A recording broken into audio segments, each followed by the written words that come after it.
Hello, and welcome to our second edition of Beyond the Headlines here at the Post and Courier Myrtle Beach and Georgetown Times. We're coming to you live today from our offices along the marina in Georgetown, South Carolina. And we're very excited to be tackling a topic that's really near and dear to both of our hearts. And you saw us the last time around talking about Horry County schools, and this time we're shifting a little bit away from schools and into how this area is going to grow. And my name is Nick Masuda. I'm the managing editor here at the Georgetown Times and Post and Courier Myrtle Beach. That's a huge mouthful. I don't expect everybody to remember that. And I'll let Hannah introduce herself. Hi everyone, welcome. We're so glad you're here. My name is Hannah Strong and I'm the growth reporter here on the Grandstand. So today's topic is all about growth, and Horry County is seeing incredible growth. And that comes with growing pains, but also comes with a ton of excitement. And so today we're just going to go through some of the coverage that we've already done, some coverage that we're going to be doing moving forward, as well as Hannah has this really unique background where she's from here. She grew up here. She grew up in Pawleys Island, has lived in Myrtle Beach. This is home for her. And so she has seen so much change. So I think it's just so important for you guys to get to know that as our readers, that she comes to this with a place from her heart. And reporting is so important when you understand what the area is going through. It allows you to ask different types of questions. And she's as inquisitive as it gets. I can speak to that from personal experience. And I think that's going to benefit you guys as we really delve further and further and further into the growth topic. So we're just going to go ahead and kick it off. As we know, Horry County is the second fastest growing county in the United States, not just the state of South Carolina, but the entire United States. Why do you think that is? Where's that growth coming from? Well, who wouldn't want to live here? It's a beautiful area, lots to do here. A lot of the growth that we have seen is obviously from the Northeast, but I think we're starting to see it from other parts of the South, other parts of the state, and the West Coast. What are you hearing from others about what attracted them to Horry County? I think that Horry County is so many times synonymous with just Myrtle Beach, but it's much bigger than just Myrtle Beach. So what are you hearing from people that are moving here that told them why they needed to make this a permanent home and maybe not just a vacation spot? I really think it's the affordability and the prices of homes. And also now with people working remotely, I think it's easy to move here and live affordably while working from home. We've done some reporting on this, but I don't think everybody knows that Horry County is predicted to double in growth by 2040. Mm-hmm. What exactly can you put some context behind that? What does that mean? Sure. So right now, Horry County's population is about 350,000. By 2040, the county planners expect it to basically reach over 580,000. So that's a lot of growth that we're expecting in the next 20 years. And to give some context for that, I've lived in a couple different states and been a part of some very big cities. 580 some odd thousand is actually 140,000 bigger than Miami as of 2019. Is actually more than double what Orlando is in 2019. That's tremendous growth for an area that, again, has been known as a vacation spot and not necessarily a place where people relocate to live. Speaking from personal experience, how does that feel to see your home become this? It's interesting, but it's good. I grew up in Pawleys Island, so a very different world from Myrtle Beach, but the Georgetown County area is also growing. But it's very interesting to follow. Horry County is not like a roller coaster with its growth. It's just going up. Now let's circle back a little bit to Georgetown County. Very spread out.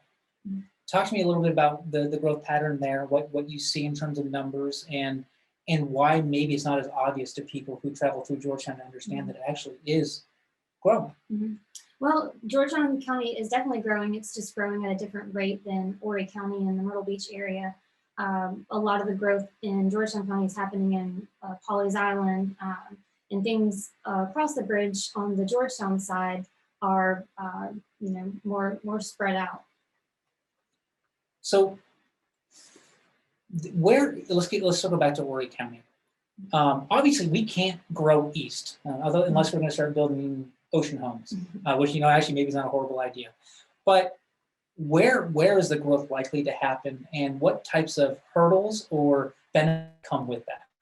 So growth that's happening now in Horry County is in the Carolina Forest area and the Conway area.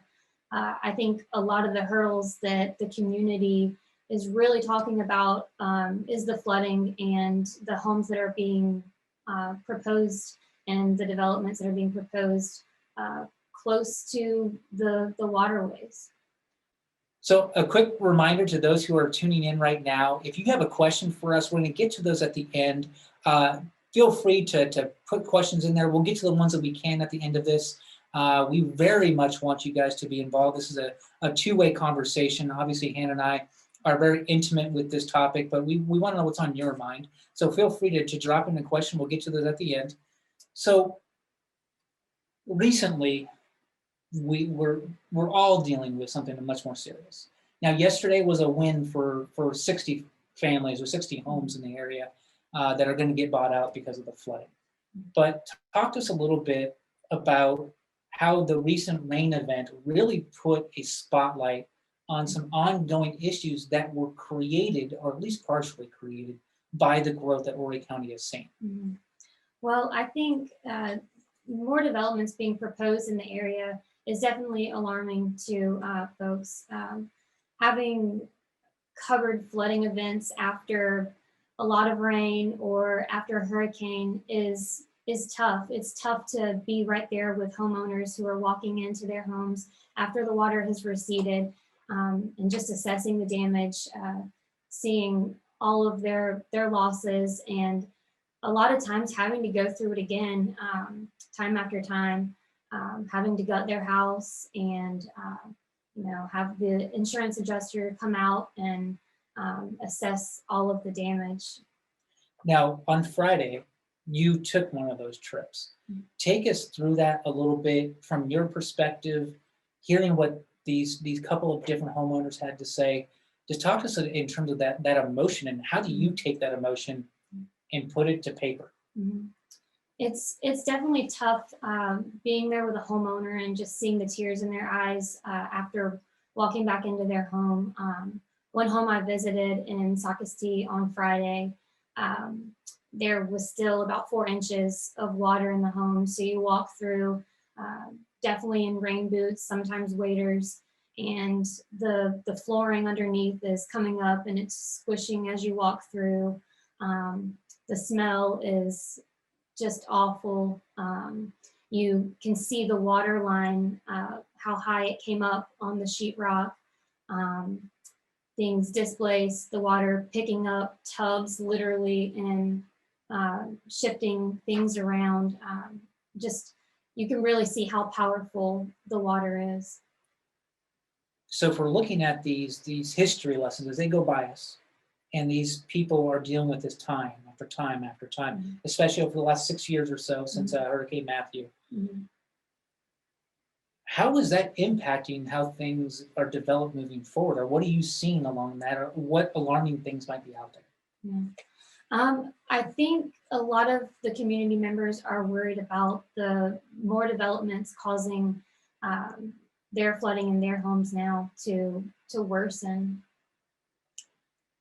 On Friday in your story, in your column that actually went online on Sunday and is in today's print product, one of them basically said that they would not sell their home even to their worst enemy. Mm-hmm. What does that tell you as a reporter in terms of what these homeowners are having to go through, knowing that they're trying to be responsible, but it's honestly costing them their future in terms of financially? Mm-hmm. Well, on Friday, it really taught me that there are some really good people in our community who are going through tough times multiple times with the flooding. And a lot of folks, their only option is the buyouts. And we did some reporting together a couple weeks back, or I guess, it's a couple weeks ago now, where I talked to a family that has had their home flood 8 times in 5 years or 6 years. And the cost, I mean, they do have flood insurance, and so therefore they've been covered, and both of the family's sons know how to do the handiwork.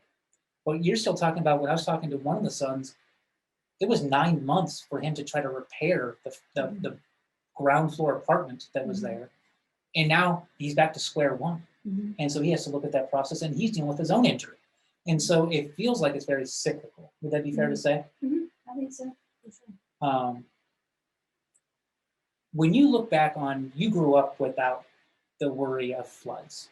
I mean, I think it's safe to assume. What has it been like emotionally for you, knowing that your family lives here, your entire family lives here? What is it like to see that?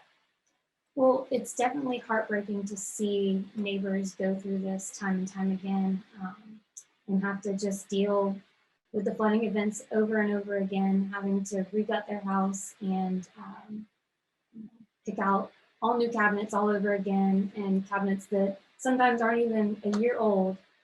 So it's definitely heartbreaking. So there's some nitty gritty to this entire process. Can you explain to our readers what goes into getting something developed and what goes into getting something redeveloped? They're separate processes, and it does take time. So can you kind of take people through both of those processes? Sure. So development and redevelopment are a little bit different. Development is, think of a plot of land that needs to be cut, the trees cut down, and things are being built from the ground up. That basically takes the first part of the process takes the property getting rezoned. Without that rezoning approval by Planning Commission and then Horry County Council, that property won't be developed. The redevelopment is a little bit different. It's similar to what's happening in downtown Myrtle Beach in the historic district, and properties and buildings that are already there, but those buildings being remodeled.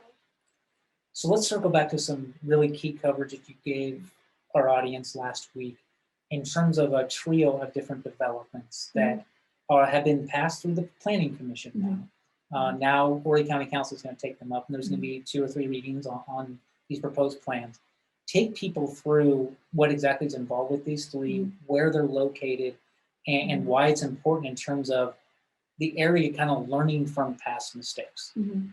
So 2 are located in the Conway area, one off of 905 and one off of Old Highway 90. And then the other is in the Carolina Forest area near 31 and 501. The issues that community members are worried about are that some are in floodplains or a portion are in flood zones. So that's kind of scary. When you were listening on the Planning Commission, did you hear any discussion of those floodplains? What was the reaction to knowing that's fact, that a portion of these developments, not the entire thing, they're in the floodplains? Did you see anything come from them that kind of gave them cause for caution and going, maybe this is not the right thing to do?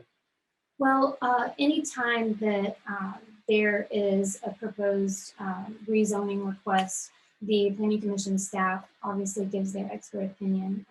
So that was brought up, the fact that some of them were in flood zones. In terms of, let's shift, it's not really a shift, but it's something that's important to how we look at growth, and this is company-wide, the entire Coastal Courier. Climate change. Climate change obviously is a topic that can be a bit testy at times. Obviously, some believe, some don't believe, and everybody has a right to whatever they're believing, but it's core to what we're looking into in terms of how the environment impacts not only the South Carolina coast, but also moving inland as well. Talk to me about why you think environmental and climate change coverage, specifically in Horry and Georgetown counties, is important. Well, the flooding happening is an absolute fact. It is happening seemingly more frequent than before, especially in the last 6 years. I think our coverage on this topic is incredibly important. It's a it's a public service. It warns folks who are looking to move to the area um, that there are some areas of the county that have flooded. And I think the public service aspect of this coverage is incredibly important. So just for our audience to know, Hannah's not on an island by herself. Chloe Johnson from our headquarters in Charleston has really headed up our climate change reporting. And now with us here in the Myrtle Beach area, we're celebrating about 9 months now of being here permanently. And we're going to be combining forces, especially with neighborhoods like the ones in Sockasty, the ones along the Intercoastal Waterway, the ones along the Waccamaw River, and anything else that starts to bubble over. Hannah did some incredible reporting out of Bucksport, which is a really small and unknown community. But there's some people there who want to have a voice because honestly, once a flood event happens, it's really hard to even move your vehicle within the town limits. And so we're going to be combining forces along the state, whether that's, with legislative items from Columbia, with our Columbia Bureau, working with Greenville and what they're dealing with in terms of the environment, and then most closely probably with Charleston when we look at coastal issues. Obviously, growth impacts so much. This is kind of off topic a little bit, but when you're driving around, you're driving down 17 or you're on the 501 traffic with notwithstanding, is there a spot in town you're like, wow, that wasn't there when I was growing up? But it's really cool to see that. It's cool to see that this city has opened itself up to this. Is there something that you really like? Well, definitely driving from Holly's Island all the way up to Myrtle Beach is way different than when I was growing up. There's certainly a lot more to do. So yeah, I don't know if there's like one thing, but just the whole 17 drive is incredibly different from when I was growing up. So circling back to one thing I want to make sure people know that we do, in addition to Hannah's business and real estate newsletter that I highly encourage everybody to sign up for, it's free in your inbox on every Thursday. We're thinking about a potential expansion of that. There's also the Rising Tides newsletter that comes from Chloe Johnson at headquarters, but Hannah and others are going to be contributing to as we do more and more reporting. These newsletters really keep you in the know as we really look into doing deeper and deeper stories on environmental issues. These newsletters will keep you abreast as to what's happening. And I think that's so important because we have the attitude at the Post and Courier that 5 heads are better than one, that nobody can sit in their own bubble and do great work, and that if we combine, the product becomes that much better. And our newsletters are just a great way for you to constantly remind you of the issues that we all face. And one thing that Hannah and I talk about all the time is that we're members of this community. We care about this community. And when we walk down a flooded street, when I went out to the Rosewood area, just seeing that and sitting there with a 75-year-old talking about how he's had to rebuild his home a couple times, that tugs at the heartstrings. And ultimately, it leads us to better stories because we really do want to make that connection with you. So as you guys have ideas or you're confronted with something that you don't feel like is right, that's what Hannah's here for. That's what I'm here for. We're available. I don't think we never turn off our email, and our phones are rarely off. So we enjoy that interaction because with what you see is something that then we can go out and investigate for you. We feel like that's a privilege that we have. So let's get into something a little bit more fun. We've talked a lot of serious stuff with flooding and people's lives being destroyed, at least temporarily. What's something cool that the Myrtle Beach or Georgetown area is going to provide us in 2021 that you can't wait to check out? Well, actually 2 things, which both happen to be in Myrtle Beach. One is the Funplex that is under construction right now between 14th Avenue North and 15th Avenue North. It will maybe bring back some pavilion feels from back in the day. And then Surfworks, which I believe is opening next year. And kind of talk a little bit about Surfworks. I know we're still getting to know who they are, but what do they kind of compare to? To me, in looking at the photos, Surfworks kind of looks like a Topgolf, but instead of golf, you are surfing. And I know you're a surfer yourself. You enjoy getting out on the waves. But I think you might have a little trepidation about people watching you doing this stuff, right? Yeah, just a little A little bit. I mean, I think that a lot of folks who go to do Top Golf for the first time, I think they realize that golf is not as easy as it looks. No. It's a lot harder, and just like surfing, I don't dare go out there to actually try to surf myself, even though I'm from California. Those are a couple of really cool things. And I think something that's really been cool that we've seen with Georgetown County is how the year of the pandemic, they were actually able to really be innovative, and they had a fantastic year financially. They really showed the state how their approach in terms of really giving people a chance to travel here but be safe, and really thinking about how they have structured themselves made them pandemic proof. And I think that's really cool as we look in terms of Georgetown continuing to grow, how they maintain that with the growth. Where obviously when you look at Horry County, it's just kind of mass mayhem. Everybody comes here, and we got spring break around the corner, and that's probably gonna be a fairly intense. But it's a fun place to be, but they're polar opposites. They're neighbors, but they're polar opposites, especially in how they feel. All right, so we have about 9 minutes left, and I see that there's quite a few questions in there, so I want to make sure that we address the questions. If we go past 12:30, we're going to continue to go. If you want to log off, perfectly fine. We're going to record the entire thing. It's going to be sent out via email to all of our attendees, those who signed up. Sound like we almost had about 200 people sign up, and we thank you for that. So let's dive into some questions, and we'll do our best. We don't always have every answer. There might be some answers that we're currently working on, but we'll do our best here. So, will any of your reporting on growth along the Grand Strand take an investigative focus? Absolutely. That's who we are, right? I mean, the Post and Courier has been synonymous with investigation. You know, we don't necessarily chase the day in and day out story. We look at the bigger picture. And Hannah has done a fantastic job. Again, I want to reiterate, read her column that's in today's print edition. It's also online. Read it, because you're going to get a feel as to the tone that she is taking with this coverage. Doing it as a column, which she launched about 3 or 4 weeks ago, really allows us to kind of get into some of the emotion that people are feeling in the community. And I believe that there's value in doing it that way, because ultimately we want to feel what you feel. Okay. Why were the homes being bought out allowed to be built in the first place? I'm going to stop there with that first part of the question, because I know from my experience a couple weeks ago, these homes were built when this was not a flood zone. And actually there was they didn't need to have flood insurance. Talking to somebody who bought in '96, bought in 2004, they didn't have to worry about this because they weren't warned of that. I know you've had some experience in terms of talking to some homeowners and how the process went. That kind of address that, at least that first part of the question.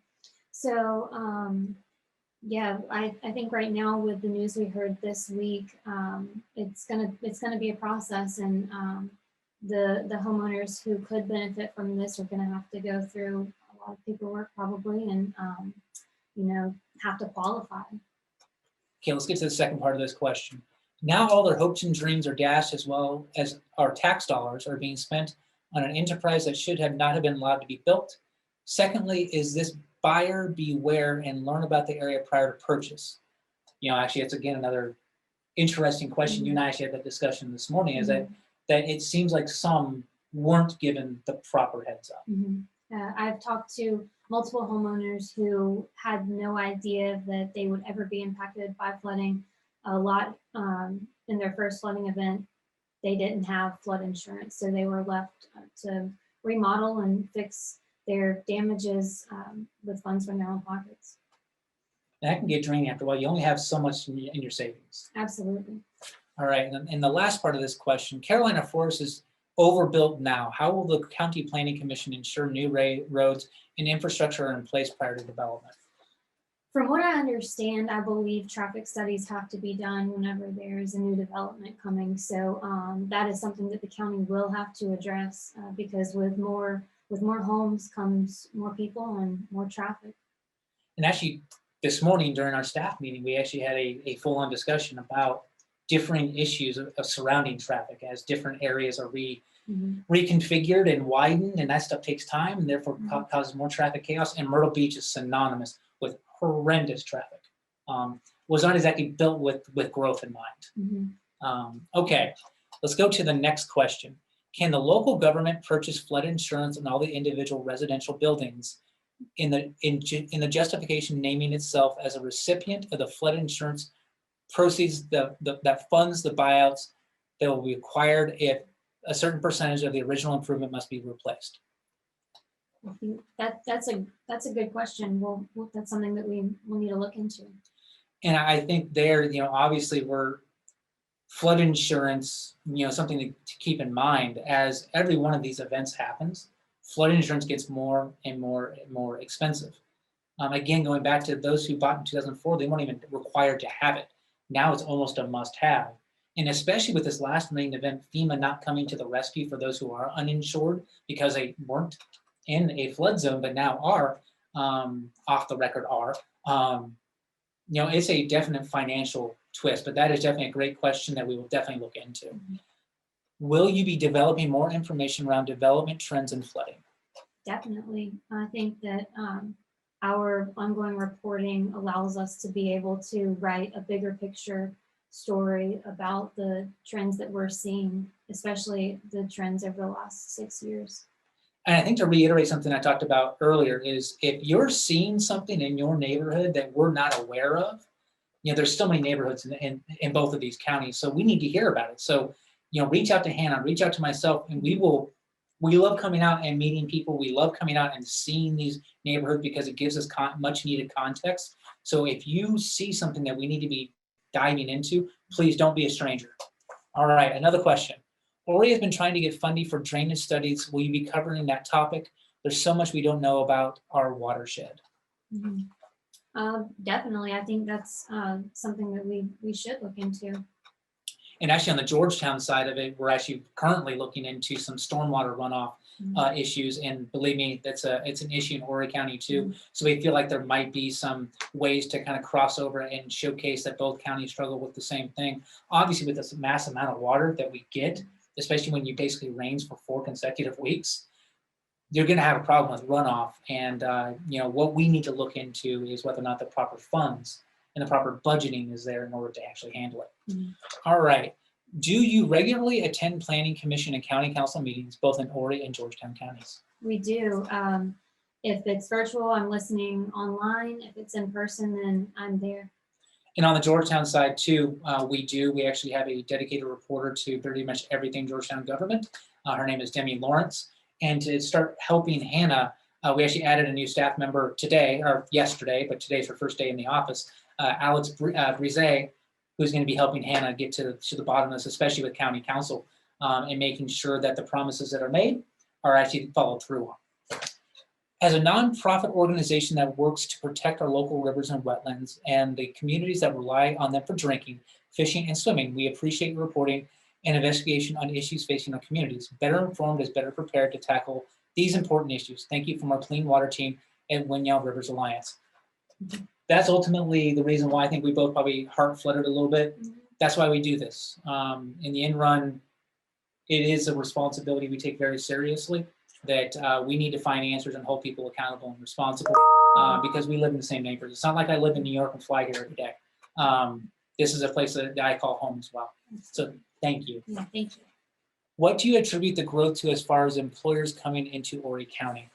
That's a good question. That's a great question. And coming from an outsider, Myrtle Beach is kind of known for big box. They're not necessarily a bunch of small business, but we're starting to see a slight transition into more small business because of the growth. Mm-hmm. So I think that there's going to be a different type of employer moving forward, but it is a trend that we're going to have to track over time because Myrtle Beach is not synonymous with small business America. It is definitely tourist central, but that is shifting. And so it's going to be very interesting to see what type of employers are here. Do you have anything to add to that? I don't think so. Okay. I have a digital subscription to the PC. Will I have access to the MB content? Yes, absolutely. If you are a subscriber, you get us, you get Columbia, you obviously get Charleston, and you get Greenville. And so it's 4 for the price of 1, which is a pretty sweet deal if you ask me. Of course, I'm a little bit biased, but that's an awful lot of content. We're talking about dozens upon dozens of stories every day, both in-depth, breaking news. You get the entire gamut. And so it's a lot of fun to be a part of that. We, on average per week, probably produce 35 to 40 stories, which is a lot for a bureau. So we'll always keep you entertained. I can promise you that. Mhm. Do you know what is being developed across Hog Heaven? No. I don't think so. And you know what? We will look into that Mhm. immediately. Obviously, we always love new developments. We do a lot of reporting on new businesses coming to town. Yesterday had a weird one. Publix has announced within 9 days 2 different stores, but that tells you about the growth here because Publix understands business and therefore obviously is making an investment in this community. And I thought it was a bit of deja vu. I actually messaged their public information person. I'm like, was this a mistake? And they responded back with a smiley face and said, no, we're actually doing another one. I'm like, okay, all right, well, that's good to know. All right. And it looks like this might be the last question, and we're right at 12:30, so just stick with us for a little bit longer if you can. Are the traffic studies conducted as part of the building decision simulating mass evacuation or rush hour conditions? That is a good question. I'm not sure about the evacuation part, but I think that, like I said before, a traffic study does have to be conducted before a new development comes available. And we do know of a bunch of traffic studies that are happening currently or actually are in the process of being upgraded that we will be reporting on in the coming days to address some of this, especially the Carolina Forest area, the tremendous growth that area is seeing. And obviously they have traffic needs that aren't currently being met, but we do know there are plans in action. And it looks like, okay, you know what, there's another one. Do you know if the hotel is being built in Georgetown? Do not, don't know. We'll likely have news on that in the coming months, but we don't know that as of right now. Thank you guys from both of us for tuning in. We know this is a lunch hour. To spend a half an hour with us, we very much appreciate that. We'll be back in 4 weeks with our next episode. Hopefully you're not getting tired of seeing either one of us. We have a lot of fun doing this. We really appreciate the questions. They really spur us to think about different things. As we close out here, the next slide is going to teach you or show you how you can become a subscriber. We've got an incredible deal going on right now. Definitely make sure that you take advantage of that. We promise that the content is fully worth it, that you definitely will get what you pay for, and that we will continue to invest more and more into our investigative skills that we all have to make sure that these counties are the best that they can be. So if you ever want to reach Hannah, hstrong at postandcourier.com.